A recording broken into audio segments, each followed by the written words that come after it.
wonderful morning going out to all our viewers from around the world. This is QTV This Morning. I am Ibrahim Balde, and thanks for joining us. And to all the people that are streaming on our Facebook and YouTube, QTV This Morning. And yesterday, I received a message from Nigeria, Abuja, randomly. I don't know how this guy got my number. He said, Ibrahima, I am from Nigeria. Is it Kano State? Kano State. Okay. Said, I watch the program this morning. Okay. And, he said, please extend my regards to... I'm surprised. He was able to mention Ade, Mr. Mboj. I was surprised, So, I mean, we're saying good morning to our that viewer in Nigeria. Mr. Ade, good morning. It's a rainy Tuesday morning. It's a heavily rainy Tuesday morning. In fact, we managed to get into the studio due to heavy downpour. We just had to dodge some very, very heavy rainfall, but we made it, and so that's why we're slightly late today. Exactly. On the platform today, we will be discussing a lot of things. I mean, if time allows, because we'll be talking to a few people regarding certain things, which I know is very significant today. But first, let's deal with the quote, which reads, "He who does not laugh at himself dies from the laughter of others." He who does not laugh at himself dies from the laughter of others. How can you laugh at yourself? Oh, no, but you always must. And in fact, I agree with the first bit. Yeah. And when they say you laugh at yourself, it's never to take yourself too seriously. Yeah. If you go somewhere and everybody's telling you how great you are and you start feeling you're so important, then you're the kind of person who doesn't laugh at himself or herself. The second bit about dies from the laughter of others, I'm not quite so sure. But sometimes people who take themselves too seriously actually forces other people to make fun of them, because they say, oh, that guy thinks he's this, he's that. And then they make fun of you. And so you have to always be able to laugh at yourself, because you know deep down inside that there are things you do that are silly, that are ridiculous.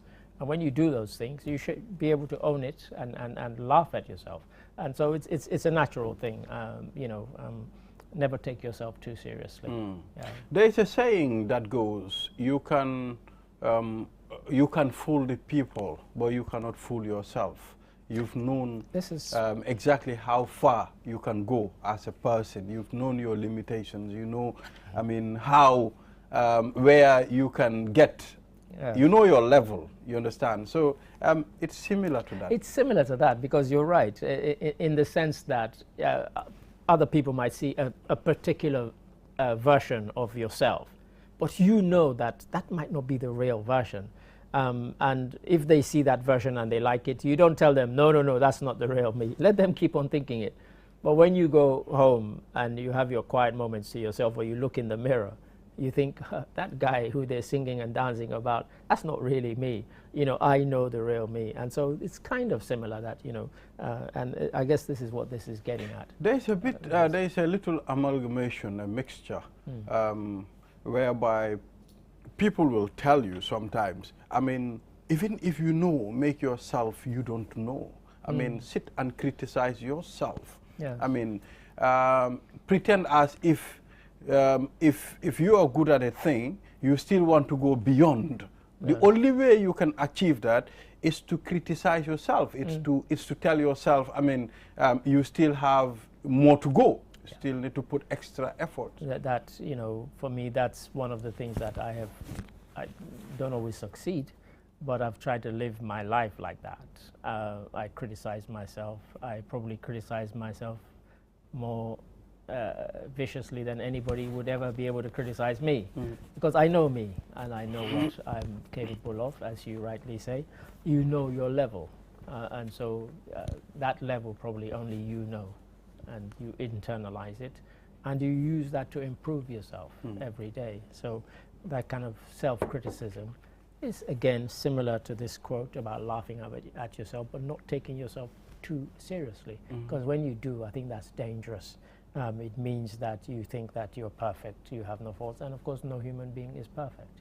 So yeah, you know, I think it's a good one. But I think the bit about dies from the laughter of others, that comes from the fact that if people know that you're the person who thinks you're everything and you're perfect, they will make fun of you, probably behind your back, probably not to your face, but they'll make fun of you and they'll poke fun at you and say, look at this idiot, he thinks he's it, he thinks he's that, and you think you probably think the same high opinion you have of yourself, you probably think they have that, and but you probably find out that's not the case. Yeah.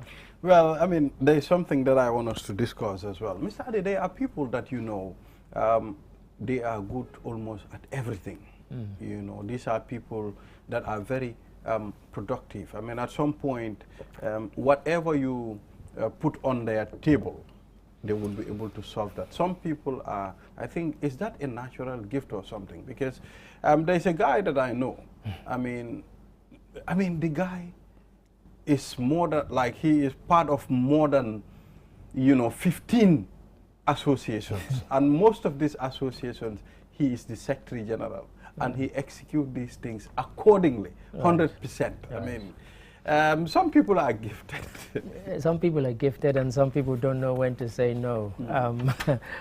I belong to an equal number of associations and what have you, and in most of them I'm either the president or the chairman. And it got to the point where I stopped accepting those appointments, because no matter how good you think you are, you probably won't be able to give them the equal amount of time that they need.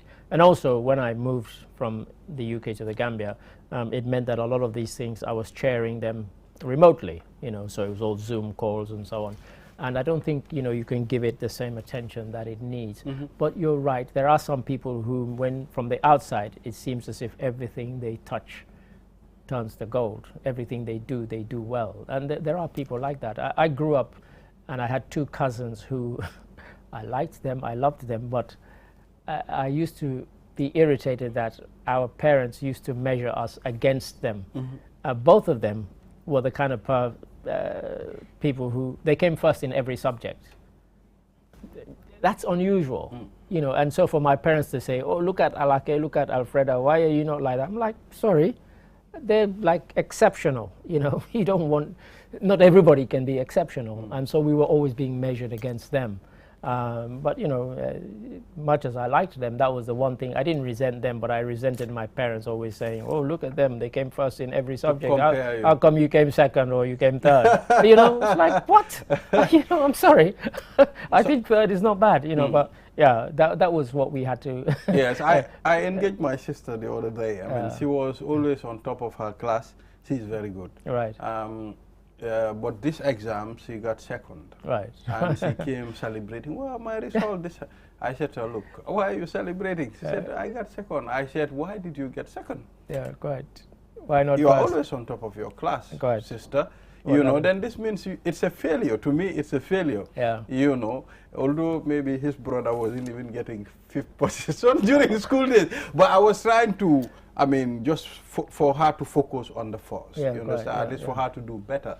And again, she probably looks at herself, even though she was celebrating, she's probably thinking, next time I want to be first. And so, yes, and hopefully next time she would raise her game and see. I remember once I was so confident that, particularly in English language and English literature, for as long as I could remember, I always came first. So whenever the results came out, I never even used to check them.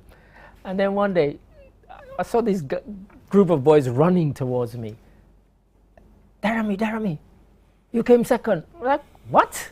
Because they had just pinned the results on the on the board. I'm like, I came second? That's impossible. You were not expecting that. I wasn't expecting it. Coming. And the guy who beat me happened to be my best friend. Oh. A guy called Albert Kemokai. He came first. I'm like, how the hell did that happen? It's peer influence. But you know, we laughed about it. As I said, because he was my best friend, I could take it. But deep down, I thought next time I would trash definitely kill myself. You know, Yes. All right, so it's QTV this morning. I am Ibrahim Abalde on the platform with Mr. Ade. You know, I mean, due to time, we won't be able to take a break. Sure. Let's go straight to some of the happenings. I mean, the situation in Niger, Mr. Ade, I mean, I think, don't you think we're taking it lightly? I mean, ECOWAS is talking and doing their thing, and these coup leaders too are also doing their own plans. They were saying, I even saw an article whereby they threatened to, you know, do certain things to the president of Niger, allegedly and the family. So, I mean, I think it's that serious. People need to take up that stand, or ECOWAS needs to see how best to address this. I don't think anybody's taking it too lightly. I think people deciding that it's better to talk than to fight. If I have your brother as a prisoner, and I say, if you attack me, I will kill your brother, are you going to attack me anyway and let me kill your brother? No. That's where negotiations come into place. Yes, and so that's why I said I don't think anybody's taking it lightly. I mean, as late as yesterday, the Nigerian junta went on TV and said that they are actually prepared to speak to ECOWAS before they had kind of said, we don't want to know. So even when ECOWAS had their second meeting where they said, yes, we might still use force, I watched Niger news. They didn't even mention it on the news at all. And for the next 3 hours, they didn't mention it on the news, which I thought was astonishing. But then the following morning, obviously, they'd had time to reflect on it. They went out onto the street and they asked people on the streets of Niamey and other big towns, what did you think about ECOWAS, saying that they might still use force? And then finally, you know, religious leaders from Nigeria went to speak to them. Various diplomats went to speak to them, and they said, yes, we're prepared to talk. But they said certain things were non-negotiable, and they said that they are not going to stand down. And then yesterday they said that they were going to charge Bazoum with high treason. Now, if you are found guilty of high treason, you can be executed. So it's quite serious. So I don't think anybody's taking it lightly, but I think people are treading carefully. Nobody's rushing. I think, you know, people are screaming for an invasion. I don't think it's sensible. I mean, I know ECOWAS has said this. Lots of innocent people will die. It's not just the junta of the regime that you're going to harm. I think lots of innocent people will be caught in the crossfire, and I don't think anybody wants that. Well, at the end of the time, I think they should come into an agreement that favors the citizens of Niger, because here we're talking about the citizens. I mean, the junta, they are a group of, I mean, soldiers that, I mean, took power by force. Sure. So I think they should also look at the interests of the citizens of Niger at this point. I mean, this morning, just before I came on this program, I was watching on France 24, and they had a program where they were showing people who traded in onions between Niger and Benin. And the onions were rotting at the border because of the ECOWAS closure. And these guys were saying, look, I'm not a politician, I'm a trader, this is my livelihood. And this is being destroyed by ECOWAS, saying they're not punishing the junta, they're punishing me. So you're right, ordinary people and the citizens are the ones who, the junta, they're probably not suffering, they can probably get onions when they want. But somebody who trades in onions, who trades in other perishable goods, that person is going to suffer. So I think they need to think very, very carefully about this. You know, who are the sanctions meant to harm? If they're meant to harm the junta, then I'm not sure closing borders necessarily harms the junta. I was quite astonished to say that, to hear on that report that 1,000 trucks a day go between Benin and they showed the line of trucks. Just onion trucks? Not just onion, but all sorts of goods. Goods. Okay. But 1,000 trucks a day. And they showed the long line of trucks just standing there waiting. And the border might never open. And so if you've got perishable goods, they'll just rot there. And that's your money down the drain. So that's really a destruction. Very much so. So they need to think carefully about it. You know, economically, it's going to affect the people of Niger, because if you cannot sell your goods at the end of the time, you have a problem. So let's talk about the way Nigerian president is running the ECOWAS with his colleagues. It's like the stance he is taking, he is very firm, you know, in dispensing, his orders. I can call it. But he made this statement. He said, the decisions I'm taking them as ECOWAS chairman, not as the president of Nigeria. It's a democracy. I'm the chairman, but I can't make these decisions on my own. They have to be unanimous. And if they're not unanimous, then we can't go on. They're unanimous up to a point, of course, because the 4 countries that have coup d'etats, that have juntas, are not part of the decision-making process, and so because obviously they are against it. But the others who are currently under civilian rule have come together and they've made these decisions. He gets to announce it because he's the chairman, not because I'm the president of Nigeria. So he's been very, very clear about that, even in his own country, because when people voted, although he didn't go to them seeking a vote, but when the Senate voted, even though it was dominated by his party, they voted almost 90-something% against intervention or against contributing Nigerian troops to it. And that's a serious thing, because if Nigeria don't contribute troops to it, then you may as well forget it. It's not going to happen. So, it's a very delicate situation. And, they've kind of raised the bar with the promise of this threat of force, because once you've made the threat and somebody doesn't do what you tell them to do, you say, if you don't do this, I will beat you. They do it and you don't beat them, they're like, who are you? So I'm not sure it was wise to issue that threat, but people keep saying, oh, we should have used that threat and we should use the threat of force. But trust me, if they go in and lots of civilians die, everybody who was screaming for an invasion will be regretting it and they'll be crying. It's not worth it. We have to find another way, a different way. Well, when you look at it, war is expensive, Mr. Ade. At the end of the time, a thing that you built for many years, a day you destroyed everything. But now, I said war is expensive. Who is going to pay for this? We don't have that resources. I was smiling when you said war is expensive. The most costly thing in war is not your infrastructure.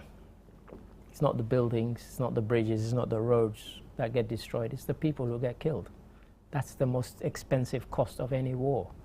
How many people need to get killed for you to justify and say it was right? So yes, it's expensive.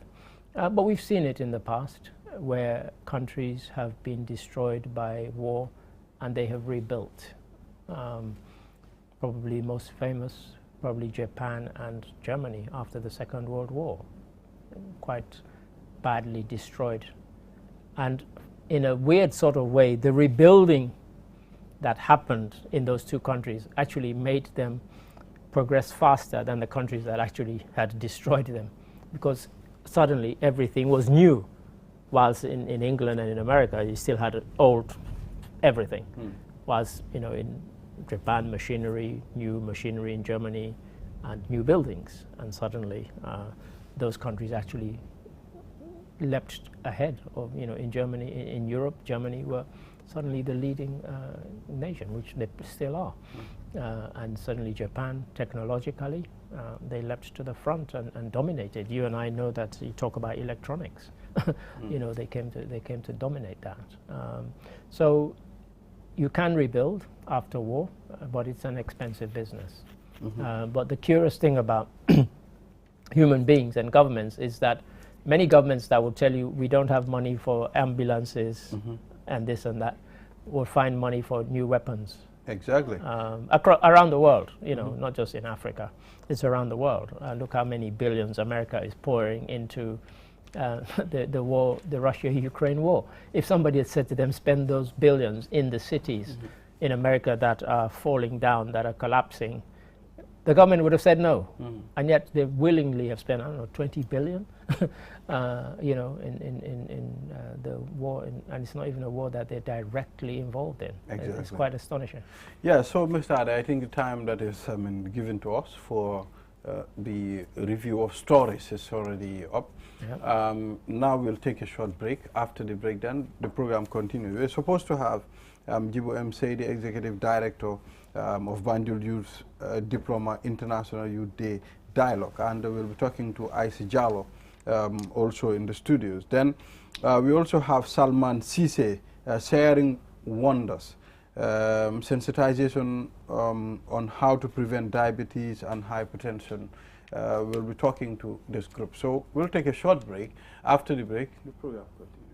So brings you the future with our ultimate bundles. Enjoy the best voice and data bundle plans in one package. Get unlimited data packages with flexible validity and enjoy what true internet feels like. Get 30 minutes of on-net and off-net calls with 5 gigabytes of data for just $350. Or get bigger bundle packages from 10 gigabytes to 20 gigabytes with over 100 on-net and off-net voice calls and enjoy the fastest internet speed in the Gambia. You can also buy 1-day, 3-day or even 7-day packages and enjoy unlimited data bundles with uncapped speeds. Just dial *343# today and experience the limitless capabilities of the QCell network. *343# should be your favorite code to dial now.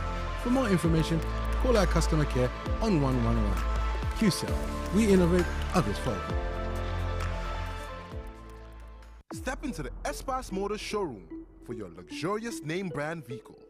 Located along the Bertil Harding Highway, Espas Motors is the Gambia's authorized dealer for Chery, Kia, Ford, and now we bring you the new Peugeot model 3008 SUV.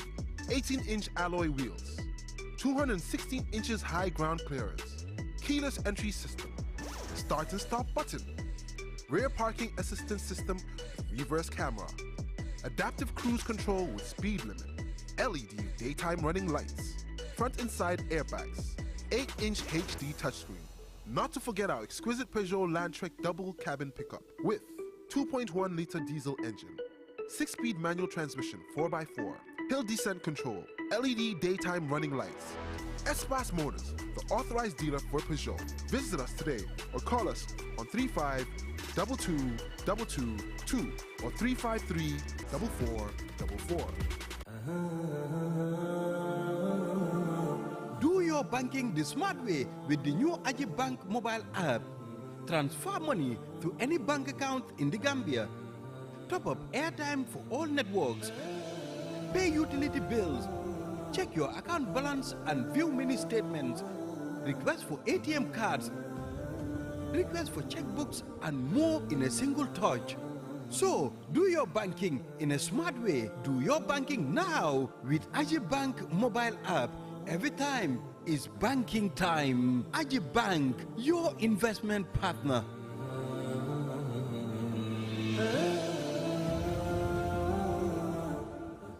You asked for it, and QCell is giving it to you with our new and improved Sunyu Bundle Mega Promo. Now you can get more data at cheaper prices. Buy any of our bundle packages and enjoy massive discounts. Dial *303# and enjoy browsing on the network with the biggest coverage. Buy a 20 megabytes data bundle for as low as $7 and 50 bottles today, or purchase bigger bundles up to 20 gigabytes.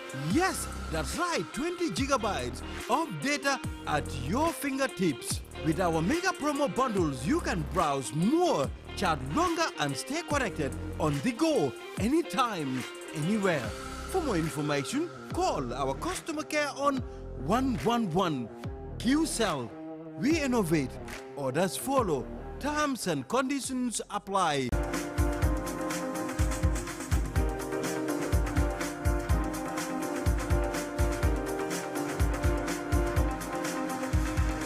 Espas Motors is the largest and most modern auto service in the Gambia. Espas Motors is the only authorized dealer in Chery,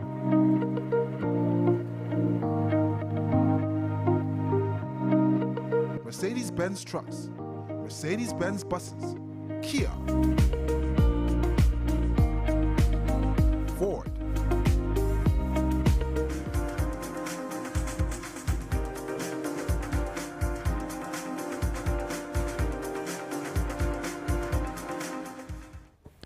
Yes, we are back, and this is QTV This Morning. I am Ibrahim Balde. Well, from that, discussion there with Mr. Ade on some of the things that are happening from around the world.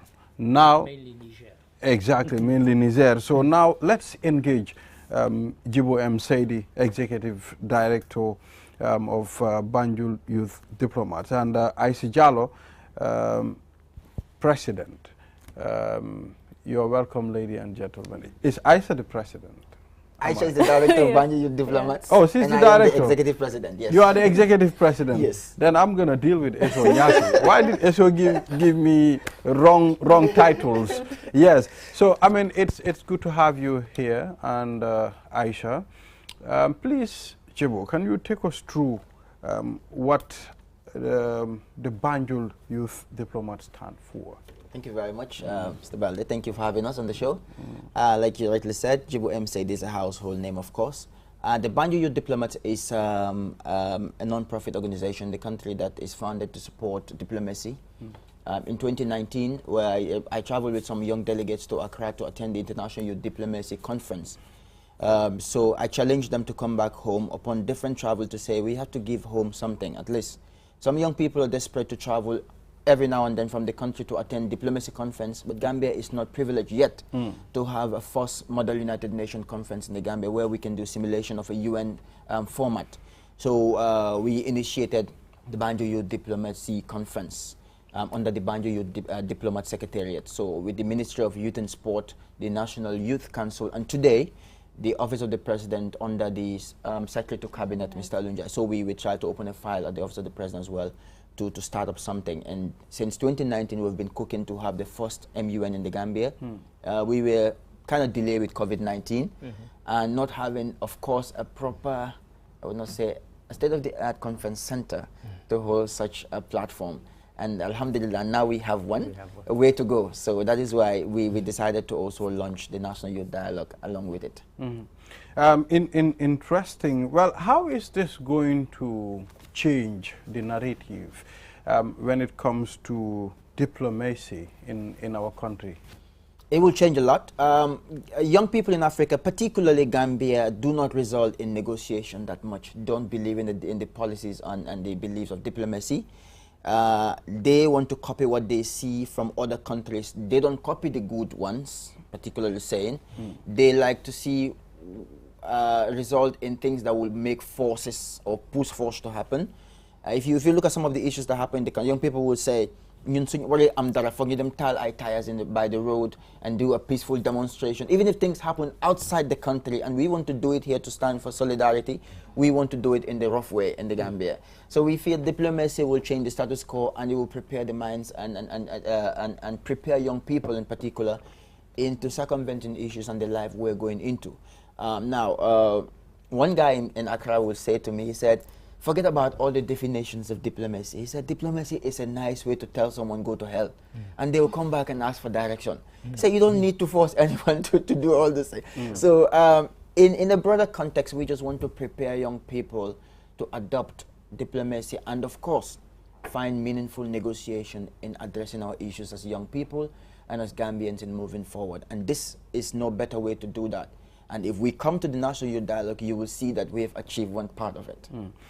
Before Mr. Ade comes in, I mean, I think you are focusing on the youth. You understand? I mean, for them to be able to inculcate that, I mean, diplomacy in them, to be negotiating for certain things professionally without violence.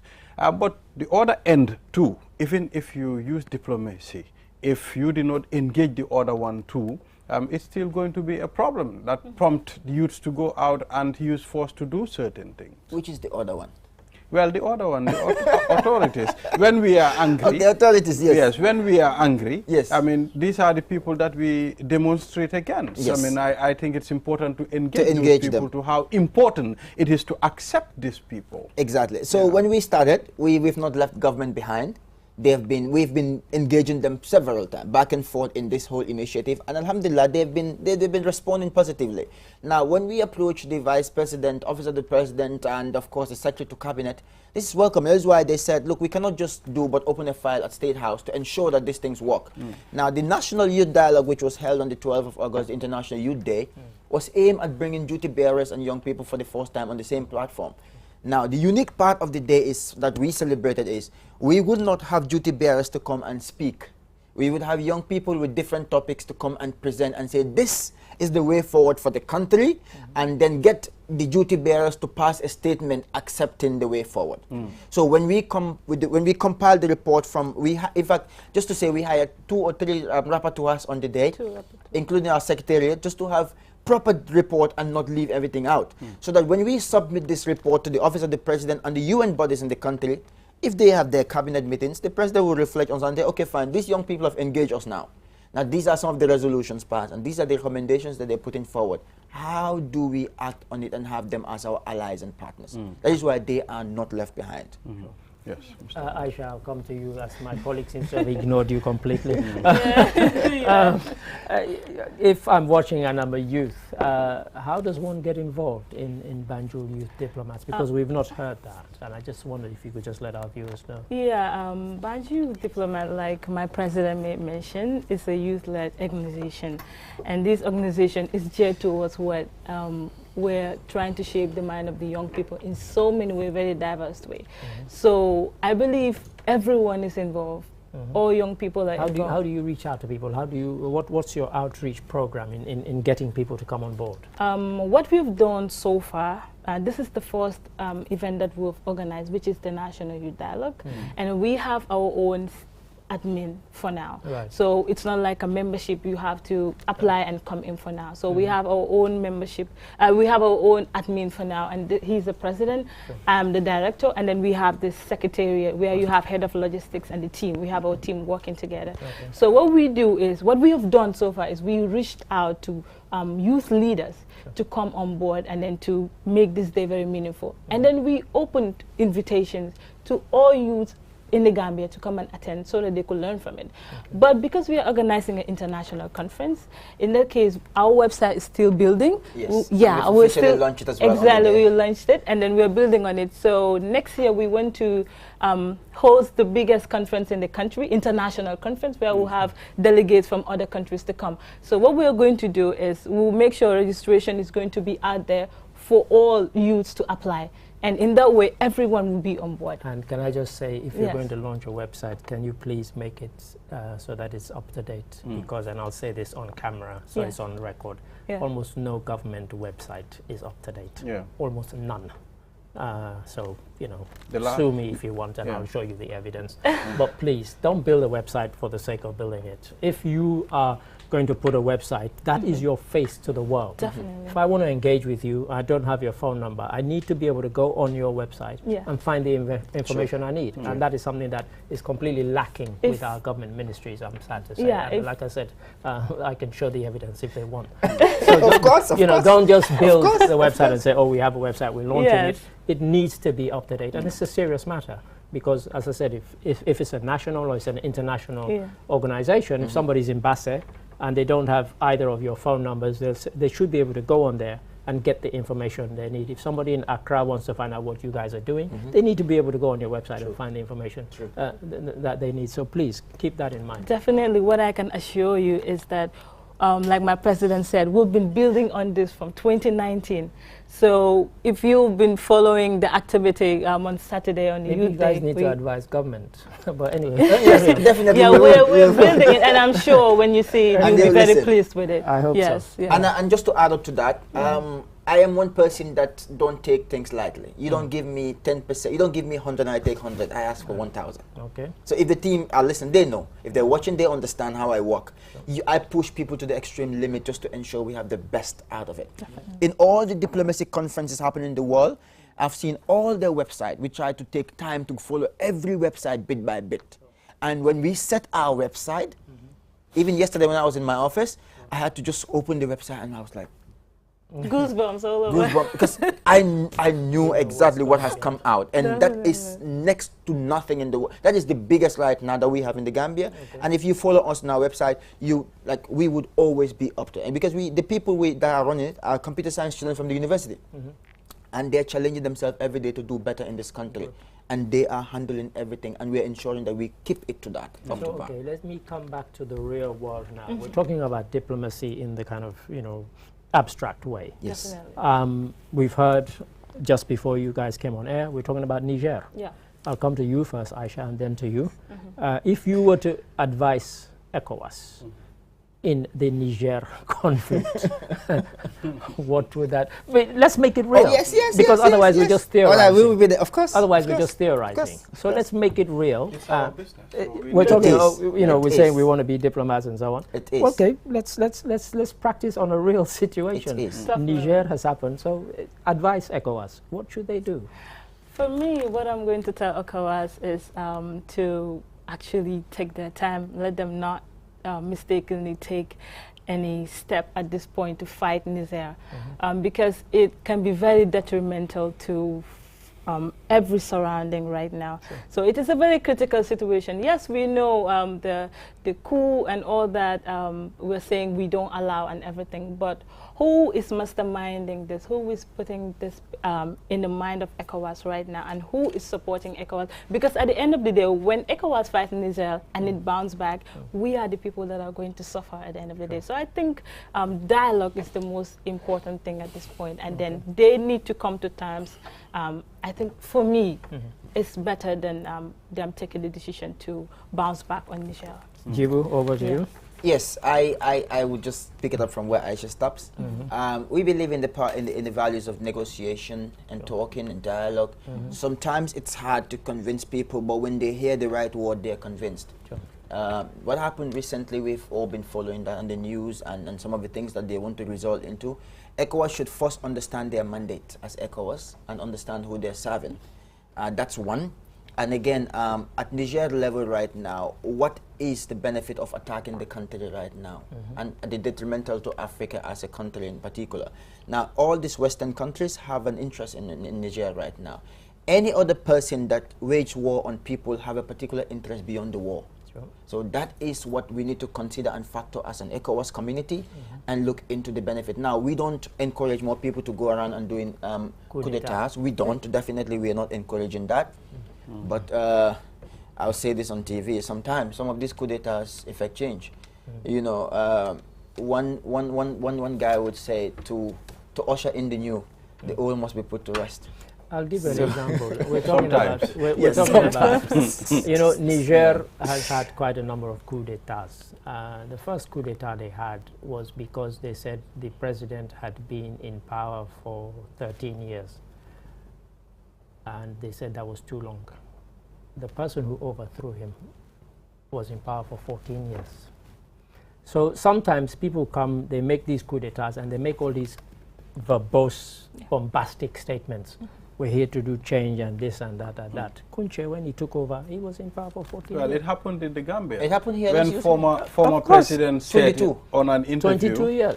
he said, we Yeah. are not here to stay. We're just coming to change. And he said, even 10 years, that is too much for someone to be in power. Yeah. Thomas said that Exactly. in one of the interviews. So now let's go back to our young diplomats. Let's discuss diplomacy. Sure. Who's financing this? Who's spending this? Where is the money coming from? Which is very significant. You are talking about an international conference. And No, I that was was like, going to be my... I was like, how is this going to happen? How's it funded? Now, thank you so much. When we started, in fact, when we wanted to test the water, I said there will be hard water and there will be soft water in this. We have engaged the government, we prepared the budget and say we will do this at the OIC and ensure that we bring diplomats there first and train them on diplomacy and prepare them for the international conference in February. They will meet Africa and the world that will come here, but then how would they respond to this? They have a conference center now, let them get used to it.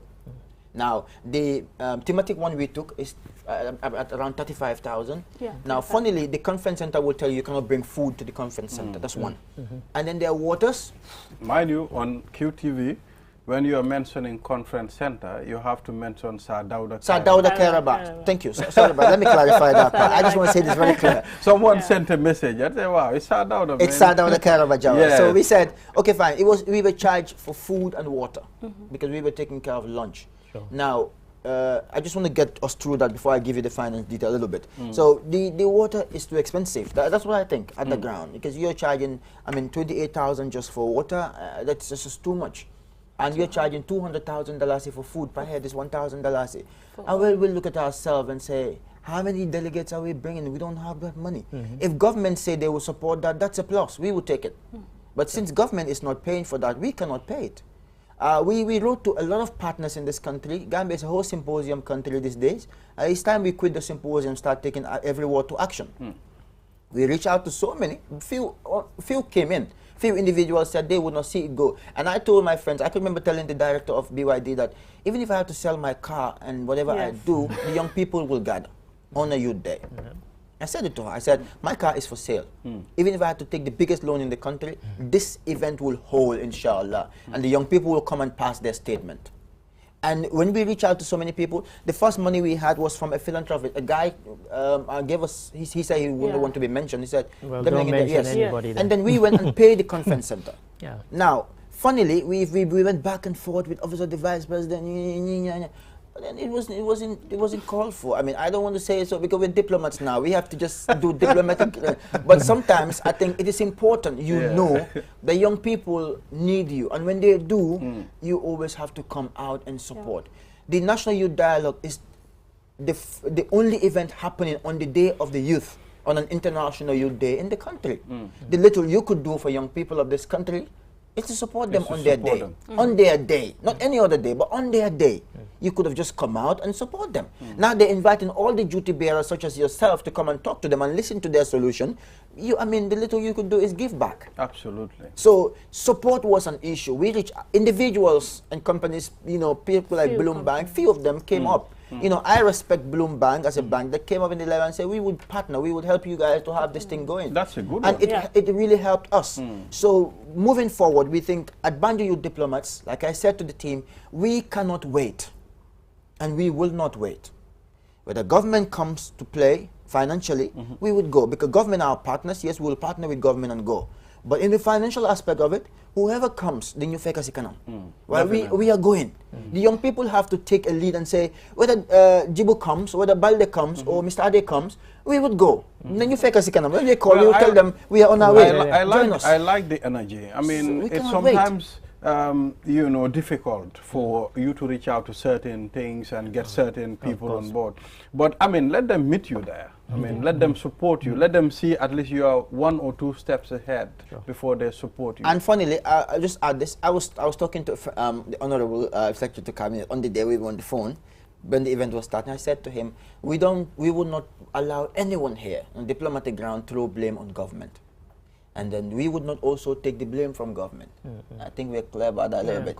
Because there is an issue on the ground, the young people are asking, dah leka am. Now we were very clear, leka amut. But then we will give you money at the end of the day to buy food. We cannot afford the food here.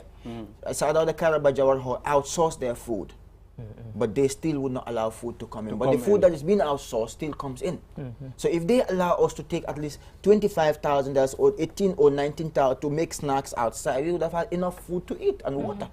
But since that was not available, it was hard for us as young people to cater for all those needs. But yet, alhamdulillah, the conference was a resounding success. Well, that's interesting. Time is against us, Mr. Ade. I was going to say. Yeah. So finally, what do you want to add on that, Aisha? Yeah. What I want to add on, he actually said everything. But what to add there is the National Youth Dialogue happened already. With or without so many support, it was a success. Everyone saw it. The energy we received from the youth was just everything. It was just amazing to us. That was what we wanted. Gambian youths came and supported. They came and delivered. And that was really why we made this happen, actually. So looking forward, we want to organize the biggest international conference in this country, which is going to globally glorify the country. So all I want to say is that we really need the support of the government, most especially, because this is going to be in the good records for them, actually. We are doing this for the government, because when the Gambia is glorified, it's going to be in the books of the government. So we want to remember kings, not exactly, definitely. So we want to do this. We want them to come on board to support, and all other partners that have supported us, and those that are yet to support. We need you people, because it is only through your financial support we can make it so big. We have the biggest ideas right now. We want to make it so big, but financially, we have not reached there. I'm a student, he's working. What he's earning realistically cannot give us that. What I'm earning is too small to reach that. What other people are earning in the circle, we are just surviving at this point in our lives. So we really need them to come on board and support. And then all other youths, they're supporting, but we also need the energy that we've received. Everything is just amazing. We'll give you an opportunity yeah. to mention a QCell number that people can call to support. If you have 2 QCell numbers, mention them. Yes, you can reach out. When you go to the website, you'll find both my numbers there as well. One of them is 3713-727. You can reach us on 3713 727. 727. Yes. Yes, for you to support them. Yeah, when you call, you'll reach direct to the executive president. It's always on. Yeah, and my advice, as we're about to close, is that I would suggest writing to every corporate entity in the country and say that, look, as part of your corporate and social responsibility, we think you should donate to us because, you know, the people who benefit from it, the youth, will one day be the people who work in your organization. Definitely. And then you'll see who can walk the walk and talk the talk. Exactly. Yes, all right. Thank you very much, Djibo Msedi and Aisha Jallow, for coming on this platform.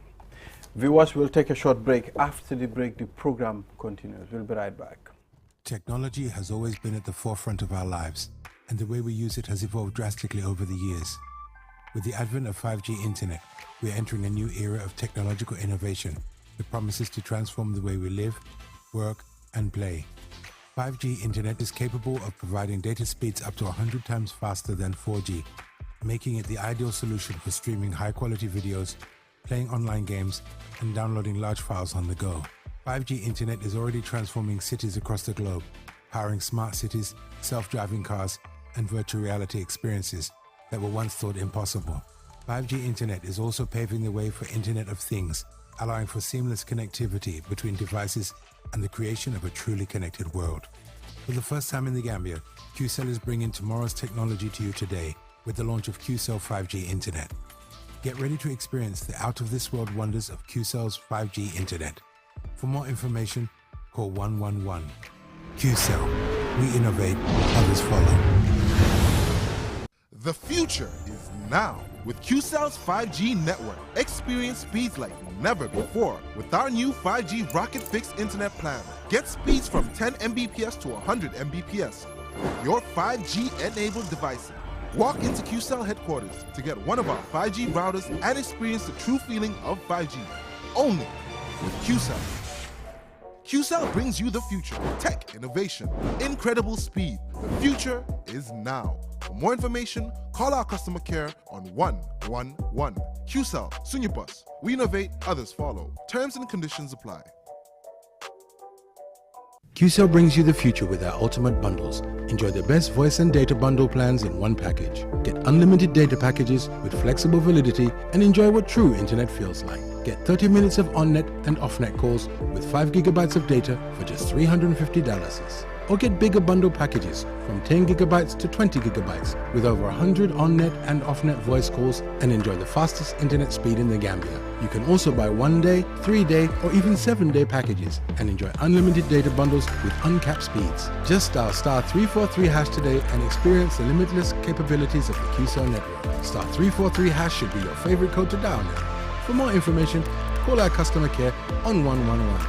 QCell. We innovate, others follow. Step into the Espas Motors showroom for your luxurious name brand vehicle. Located along the Bertil Harding Highway, Espas Motors is the Gambia's authorized dealer for Chery, Kia, Ford, and now we bring you the new Peugeot model 3008 SUV.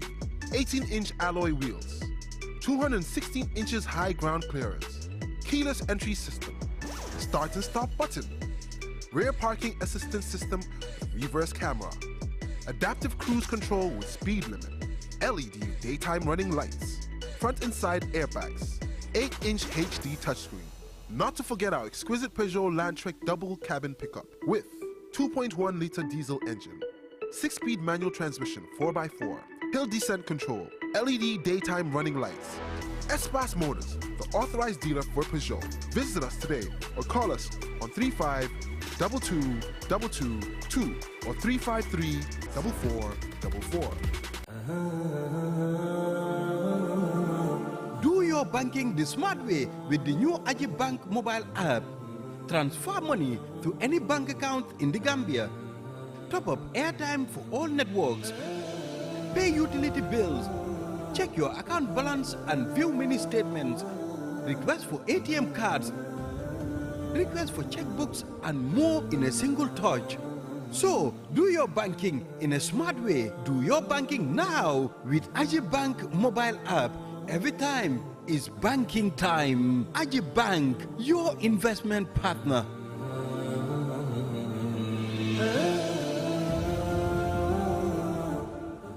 You asked for it, and QCell is giving it to you with our new and improved Sunyu Bundle Mega Promo. Now you can get more data at cheaper prices. Buy any of our bundle packages and enjoy massive discounts. Dial *303# and enjoy browsing on the network with the biggest coverage. Buy a 20 megabytes data bundle for as low as $7 and 50 bottles today, or purchase bigger bundles up to 20 gigabytes. Yes, that's right, 20 gigabytes of data at your fingertips. With our mega promo bundles, you can browse more, chat longer, and stay connected on the go, anytime, anywhere. For more information, call our customer care on 111. QCell, we innovate. Orders follow. Terms and conditions apply.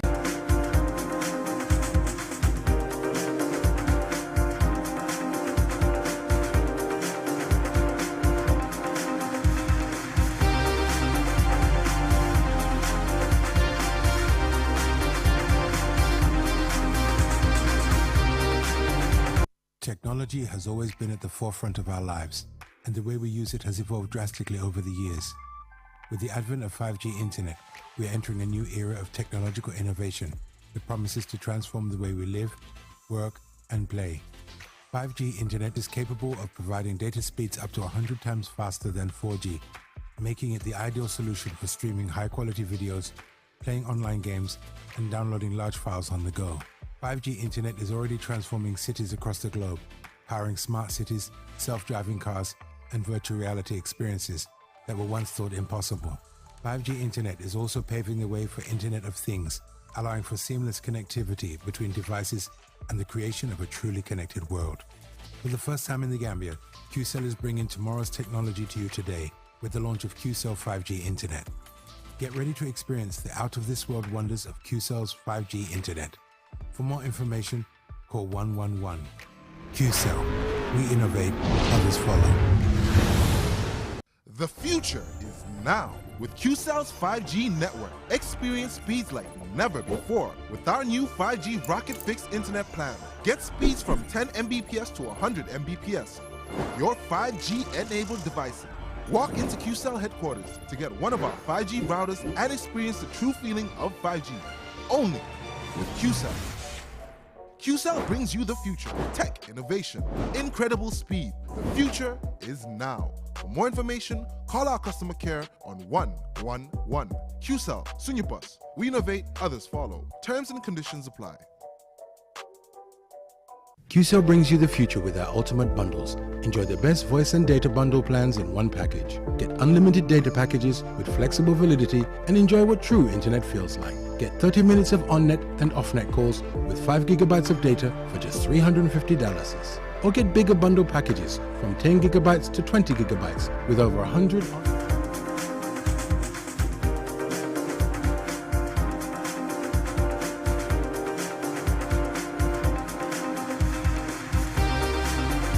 We are back, and this is QTV This Morning.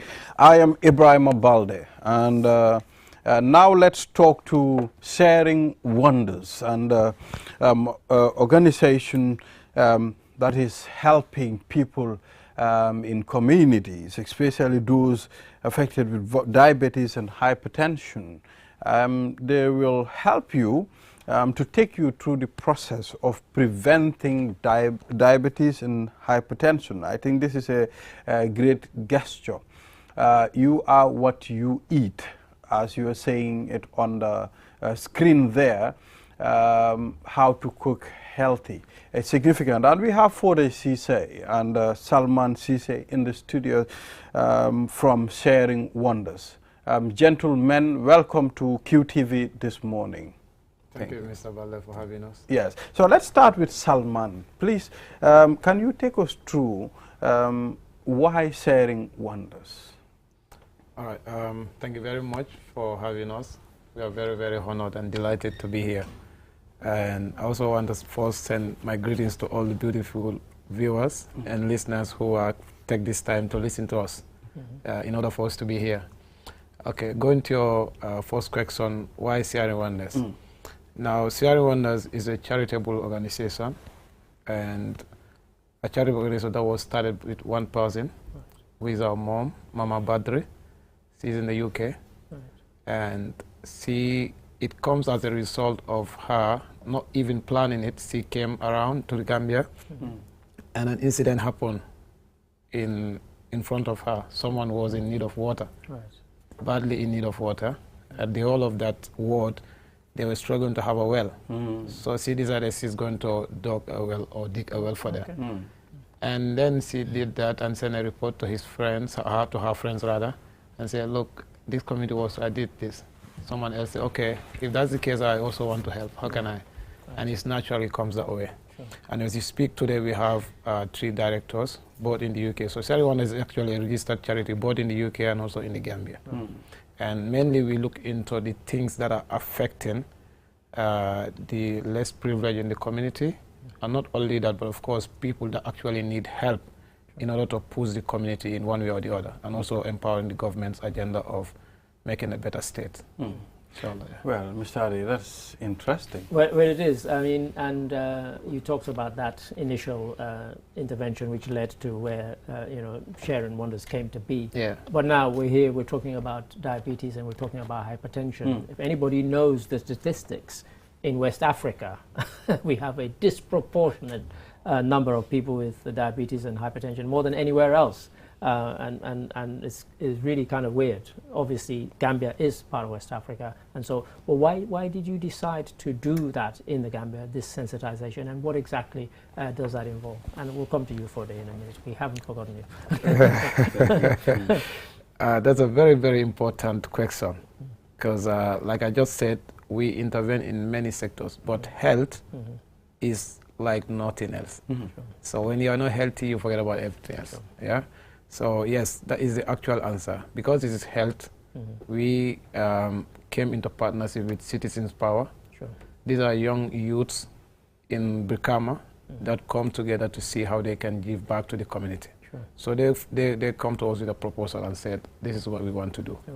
We want to sensitize our people on these areas, like you said, diabetes and hypertension.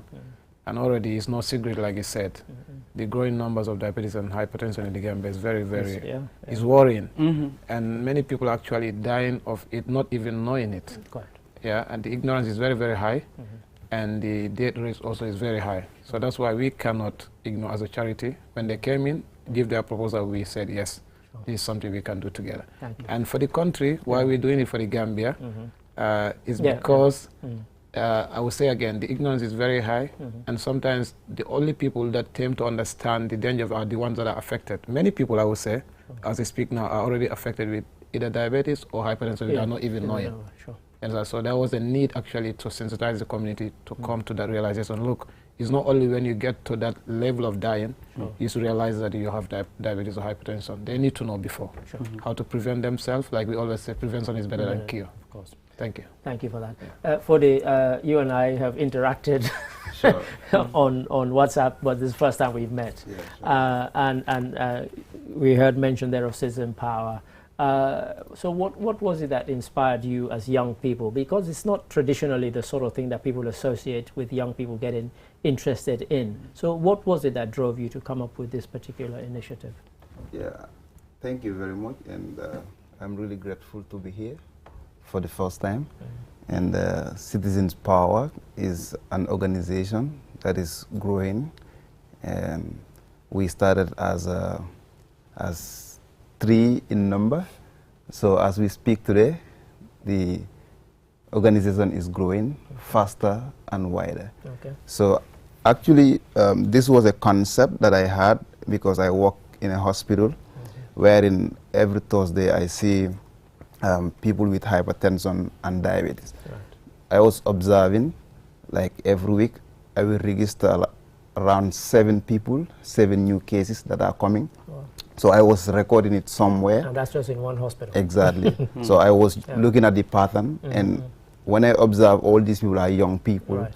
most of them are young people, and they are coming with a lot of complications. And what is more worrying about it, like they are not even aware that this is actually happening to them. So when I get home, I try to speak to my people. I have a friend, Alauddin Baji and Ibrahim Ba. We spoke about this. I told them, look, we have to do something. There is a need for us to have an intervention. And that's where we came in, and then we drew a proposal, and we approached the Sharing Wonders, and we had an interactive discussion with them, and that's where everything started. And of course, as we speak, we have about 11 directors. We have director of education, you know, agriculture, and all the aspects. But specifically, we are talking about health. So this is very interesting because back in the days, there was nothing like hypertension or diabetic in sub-Saharan Africa. It was not known to this environment. But because of our actions in the foods or the things that we have actually taken has been changed, and a lot of people that are researchers are actually associating this to what we eat. And that is actually giving us the idea on why do people are taking this particular kind of food, and it is actually linking to these two, non-communicable disease, that is hypertension and diabetic. So we said now we have to actually do an intervention. So we've actually brainstormed and think about what we can do. Is we came up with this slogan, you are what you eat. And we are able to speak to about 600 women. We gathered them. We actually taught them how to prepare a healthy diet, and also how to do certain lifestyle changes in order to prevent themselves from hypertension or diabetic. And others that have, how do they manage their condition?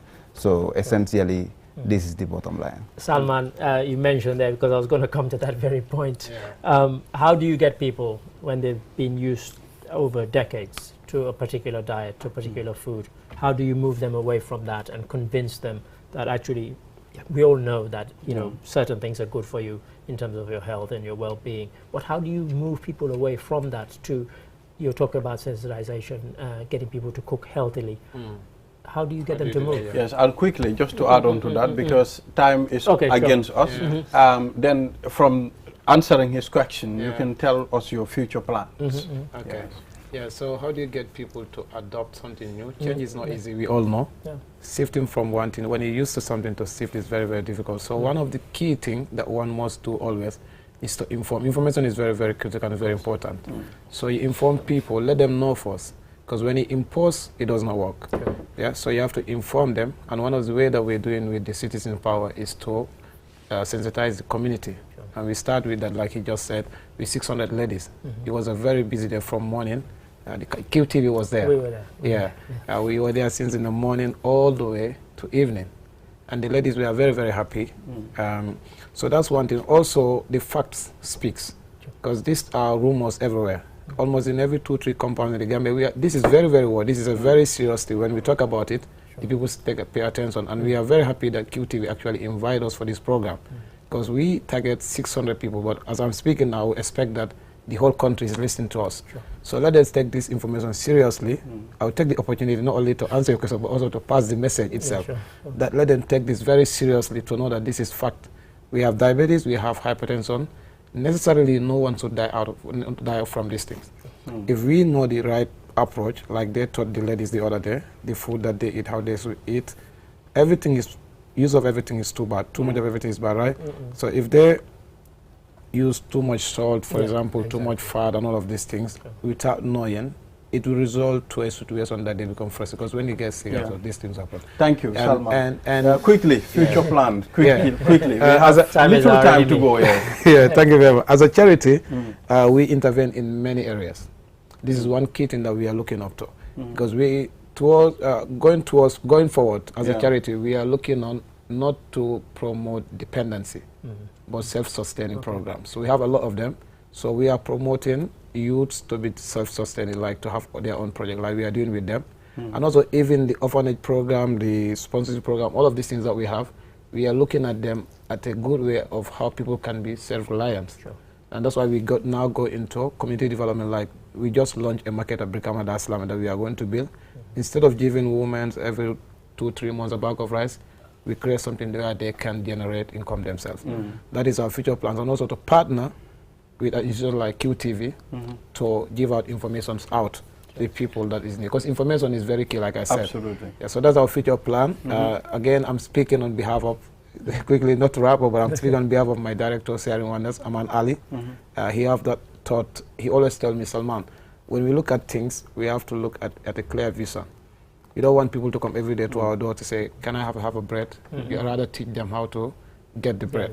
Okay. Yeah. All right. Well, we can still delve into certain issues. Okay. I'm told they will extend the time due to the importance of this discussion. Yeah. Yes. At this point, too, I mean, what are some of the challenges that you have, when it comes to the things that you are doing? Okay. First of all, the information is actually very key here. It's one of the challenges that we have because these people that we are targeting in the community, most of them are not actually able to read and write. So that is a big challenge for us. So what we do is we try to provide an audio visual wherein we could have something to display for them to be able to see and hear. And again, this intervention is very key because what I said first is that these people will be actually having diabetes or hypertension, but they are not actually aware of it. And that means a lot. So if you actually have a condition and you are not aware that you have a condition, that is in fact very risky. That's why we even categorize them under silent killers. So these are things that will be killing people gradually and you are not aware of it. So most of the time when we reach out to these women, to explain to them, or the men in the community, to explain to them how and what they should do in order to prevent or manage this particular condition. We find it very difficult sometimes because of the myth in the society. Sometimes other people are telling them some kind of herbal, medications that they have to be on, and they will forget about these other medications. And sometimes they don't even monitor their blood sugar, they don't monitor their blood pressure, and this gives us a lot of difficulties in trying to bring them back to track. So I remember first when we actually approached the women to talk to them. So first thing is about to get their concentration to listen to you. Because for them, they think somebody with hypertension or diabetic is just for you to take medication one day and that is the end of it. And this is an ongoing process. Hypertension or diabetic does not have a cure. It is just treatable. You just have to put in treatment to manage the condition. So I always try to put it down. I said, look now, we see, for example, this particular person had a problem, a complication from diabetic or hypertension. And we try to do a GoFund for that particular person, and we send the person to Turkey, for example, or India. So something that we can just have a mere discussion for them to manage themselves, for them to prevent themselves. Why not we go in for that approach instead of waiting till it is late and we put money together and we try to send that particular person for treatment. After the treatment, I mean, the treatment outcome might not even be successful. You are not with your money, the health is not restored. That means we lose from both angles. So it's important that we do the preventive mechanism in order to help to improve the quality of life. So since you started, have you sent anybody to go for international treatment? Not really, because our focus is our focus is on preventive approach. Yes. Okay, Salman, let's still go back to Sharing Wonders. I mean, let's talk about the finance, which is very significant. Where is this finance coming from? And when you tell us where it's coming from, how do you dispense this finance? Because we are trying to, I mean, you know, promote accountability. That's his favorite question. Yes. I mean, it's good. I like it. It's a very good question. Yes. Just like I said, it's related also to what I just said. We are looking at how to not spend much, like an ongoing spending. And that way we want to promote self-sustaining projects. Yes, your question is how did we get the finance? The finance actually is from the generosity of other people that think they have a little more. Because it's a registered charity. It's a registered charity, yes. So they actually donate towards the cause that we will promote when we find it necessary. And the way we then dispose their funds that we received is that we have a standard form. So even for $5, for example, if I intend to give and it's not coming from my pocket, it's coming from the charity, that's a standard form we have. For they have seen it, a lot of people have seen it, it's almost everywhere. You fill it, okay? You can take it anywhere, from our office, from me, from one of our workers. Fill the form, submit your request to say this is what you want. So we are not discriminating. It's not like we look into all, we accept requests from all areas because we don't know what is coming. Sure. Because we are open, that's why we get them. Because we are open to all requests, type of requests, they come in with this proposal. So when you send a request in, I check it with some of my friends that we work in the charity, we'll check it and then we will recommend if we think, because we are in the ground here in the Gambia, if that is something that we actually think, yes, this is need to be addressed, we will send it to the directors. The directors also will come here from time to time. We have an office in the Gambia. So they will come here and then we will look at it and then address it. For example, the RVTH hospital. Last year we intervened. The maternity ward, it was desolate. It was not used at all. Yeah, we intervened and renovated the maternity ward. That was $1 million project. But that was actually needed. Because at the time at Banyu Hospital, it was not enough. The rooms were not enough for the ladies that are coming to the labor ward. The minister actually was the one who should come and open the program, but he assigned somebody who was busy. Like that, we spend the funds and also the widows in the community. So in as much as we look into big projects, we did not forget the ones that are down. So we help orphans. As we speak, we have more than 450 orphans that we are sponsoring. Yes, not only they are schooling, but of course they are feeding. So the people that are viewed actually will have a testimony to that. Wow. We've also dug more than 420 wells, water wells. Wow. Yes, and we also have more than, I think, 5 women's gardens that we are supporting. For example, Jamanjeli, Kemuje Women's Garden, and we have a plan to make 1 women's garden in Brikama. So if you look at what I am counting, you will see that they are more of self-sustaining than dependence. So that's how we are using the funds. We are using the funds in a way that once we spend it, the people generate fund out of it. It's not that they come to collect every month. Yeah, thank you. Thank you very much, Salman and Mr. Cisse for coming on the program. Yes, for the Cisse. Well, I'm told the time is up. This is all we have for today. Mr. Ade? Just a quick one. If anybody wants to go to the Charity Commission in the UK, you'll see Sharing Wonders there, and they file their accounts annually. So you can see how they get the money and how they spend it. Absolutely. Exactly. Yes. Before we wrap up, I just want to say a big thank you to my directors, Aman Ali, Mama Badri, Sam, Sister Samia, and Mama Nasri. Yes. I want to say a big thank you to them because they're doing a lot of work for the Gambian people. Thank you very much. Well, this is all we have. Have a wonderful day. Enjoy your public holiday. Bye-bye.